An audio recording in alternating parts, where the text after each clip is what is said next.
Hello everyone and welcome to this video. I hope you're all doing okay, yada yada yada. Whatever. Let's get into what we are talking about today. Today we're talking about the final season of 13 Reasons Why. Finally is the last season. I've been waiting for that moment since the end of the first season, honestly.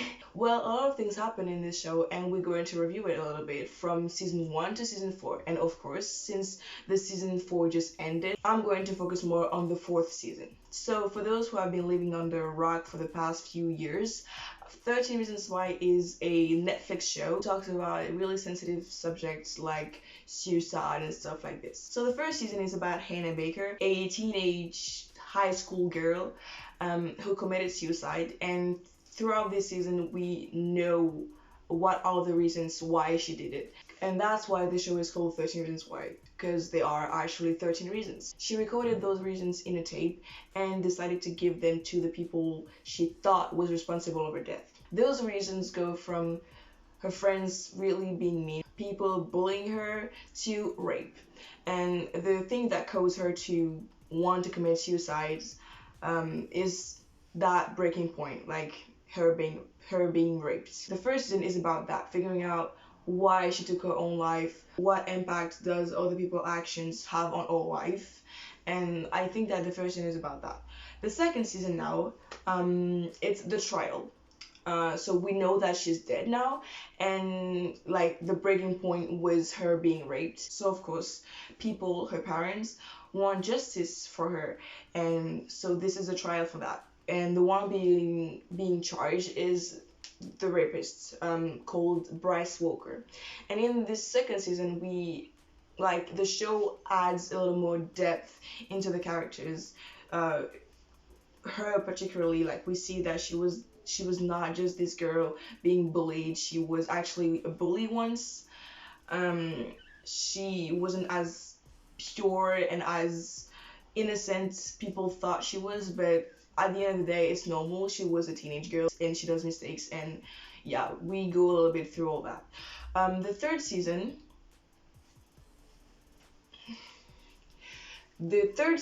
is about what happened after that trial, because Bryce was released without anything being done to him really, and it pissed a lot of people off.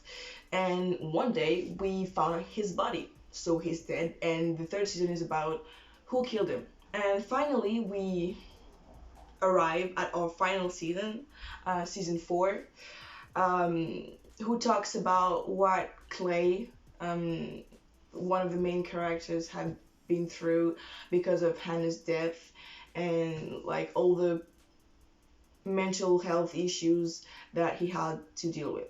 So as I said earlier, I'm gonna focus more on this 4th season. So how did I think it went? I think it was okay. It was definitely better than the 3rd season.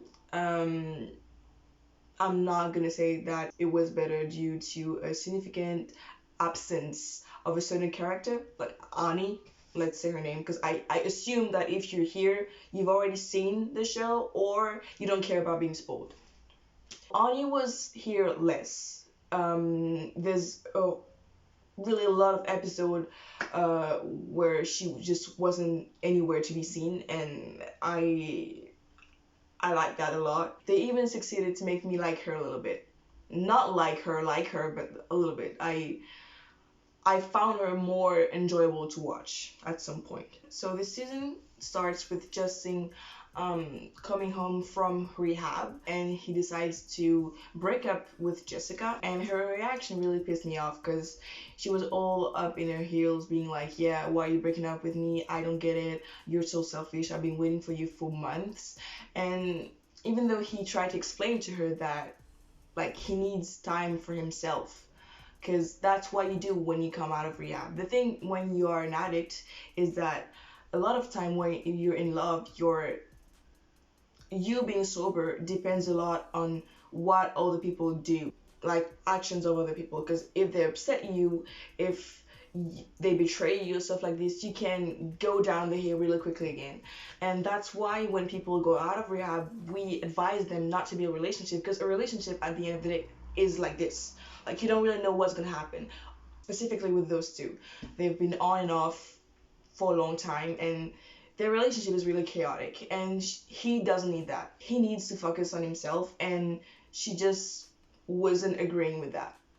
And I just find that really fucked up. So they are all in senior year, like enjoying their time and stuff like this, and something is still like under the head is the death of Monty, because they framed him kind of for the murder of Bryce, even though he was not the one killing him. It was actually Alex who did it on an impulse, and they wanted to protect him, so they accused him of Bryce murder. Throughout the whole season, you can see that this really had a big impact in Clay's set of mind, because really the guy is going crazy. He's seeing ghosts, Bryce's ghosts, Monty's ghosts. You can see that his conscience is not at peace with what he did, and he just doesn't know how to deal with it. In that moment, you can see that Clay really has been the one like helping out his friends, like all of them, always. Whenever they need him, he's there, and he never thought about himself, because he went through a lot. The girl that he loved died, one of his best friend died, and he's hiding a murder and stuff like this. He got a gun like pointed at him. He went through a lot, and you can kind of tell that the point of him being that way is saying here, you have this person helping out people, but in return no one really reached out to him like he did for them. He even is officially dating Ani, and it doesn't really look like she cares. I didn't really understand how they got to dating, because even in the third season there wasn't any kind of feeling like coming out of them when they were talking. Like maybe yes, there was something, but not like dating. I don't know, I thought it was really strange. Even their alchemy together wasn't really working. I think they wanted to say that it was because it wasn't really him, but at the end of the day, we never really saw them together being a normal couple, in my eyes at least. And she's not helping him, and when she sees that it's too much for her, which is totally understandable, she just gives up. And when I saw that, I was like, okay, you are thinking about yourself, because clearly it's not in his right, in the right state of mind right now. But if we all do this, who's gonna help out this boy? Because he needed help. I think this show essentially in the fourth season is about what impact a secret can have on your life. Like that you have to care about yourself more sometimes, because that's the thing with Clay. He just thinks a lot about his friends and not enough about himself, and it got him where he is now. We've also been following Alex in his journey to a new sexuality. He's discovering that he might be gay, and great. I mean, he finally found love. Zach has been a little bit lost the whole season, because, you know, in season 3, he hurt his knee, which means that he couldn't play football anymore, and he was really down about that. And he doesn't really see himself having a future anymore. And it's really funny that they make it that he sees himself like that, because I think often it's like that when you study in general, or you are in high school. You don't really realize that your life doesn't end after high school. That even though you fail, even though the plans that you had aren't going to happen, you're still gonna live your life, and you have to find a way to figure out how you're gonna live that life, even though it wasn't how you intended to live it. Does that make sense? And Zach kind of lost that. He is a really smart person, really caring person, and he just lost himself in a lot of shit. Jessica is being an activist again, and she started dating someone from the football team named Diego. I thought it was really ironical to see her date this particular character, because when we were introduced to him, he represented all the thing that she was fighting for. So Jessica has been filled with contradictions left and right here, and kind of itching me. Well, he changed with things that happened. Of course, he changed, but when they met and when they started like having a relationship, he was still this douchebag. Tyler is significantly better than the third season. He's been doing well. You can see that he's in a right state of mind, in contradiction to Clay. He's really doing better, and yeah. Tony's family has been deported, and now he's living with his boyfriend. I forgot his name. And he's been thinking about a lot of stuff, how to get his parents back to the US. And it's just too much for a teenager to think about. So of course he's failing, and the only thing he thinks about is how to get money. And to do that, he starts boxing. And like Justin has, how I said earlier, really has been just dealing with his like sobriety and trying his best to do better. But I think the character I had the most empathy for was him and Clay, of course, but him because when you are an addict, nobody really trusts you, and it can be really it doesn't help when you want to get better when people don't really believe you. I mean, they believe in you, but there's always this doubt that maybe you're gonna relapse. I think the one that helped like the less is probably Jessica. Really. And it proves why he needed to get away from her. It was such a shame that it wasn't physically, so he doesn't have to see her bullshit or like endure it. I mean, she has the right to do whatever the fuck she wants with anyone, you know, but him seeing that is not helping him. Is what I'm saying. I don't know if you've seen Euphoria. The relationship between Rue and Joel, it's the same thing. You can't be in a relationship when you are when you are trying to be sober again. There's been also really a lot of issues with the school in general because they've been really heavily watching the students with cameras everywhere and metal detectors, and it's just crazy. It really does look like a prison. There's even like police officers like walking around the school. It's strange atmosphere. And they, of course, like the principal said that it was to keep them safe and it was for their best interest, but that's not how you keep someone safe. And you know, like the funny thing with this season is that at the end of the day, they kind of created their own problem. I mean, not really, because the first part of the season, it was really a problem that came from outside, even though it was just a prank. But the problem with Winston was created by them, because if they didn't like put him aside and made him alone, he wouldn't have done all this. And yeah, I mean, what else could have they done? I don't know. It was they just created their own problem, and I thought it was really funny. Their problem for the second half of the season. Earlier, I said that I thought that the fourth season was talking about how a secret can impact your life and how it is to deal with mental issues and how to deal with them, kind of. But I still think that towards the end of the season, they kind of got lost with what they wanted to tell to us as a whole morality of the story, I guess. I thought it was going a little bit everywhere. For example, the 8th episode was really, really long, and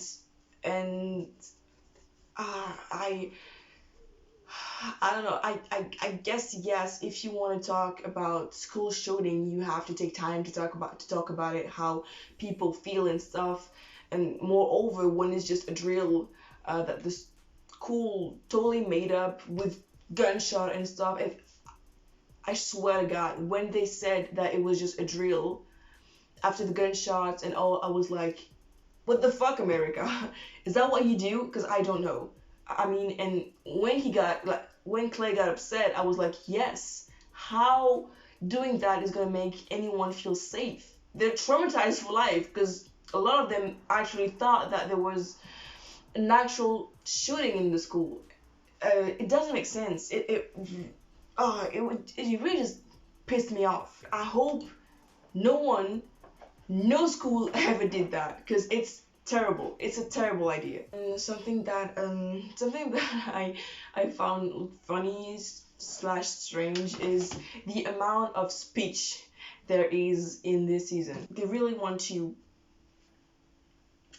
dig their message into your head. Jessica is the one doing it most of the time, but it's just too much speeches. There's also too many things happening without any consequences. And when I say that, I think about how the parents track their children. I mean, Clay is confronting his parent with it once, and that's it. When it's something that is actually pretty serious, I wish that the parents were actually like sorry about what they did, because they didn't seem to be, in my eyes at least. Same for the drill. Nothing really happened to the school. That's all I have to say for the fourth season. So in conclusion, what I thought about 13 Reasons Why, the first season was amazing. They dealt with a lot of things that needed to be dealt with. Yes, it was rough at some times, especially at the end when we totally saw Hannah like killing herself. It was a terrifying and horrifying scene, and even the rape scene was really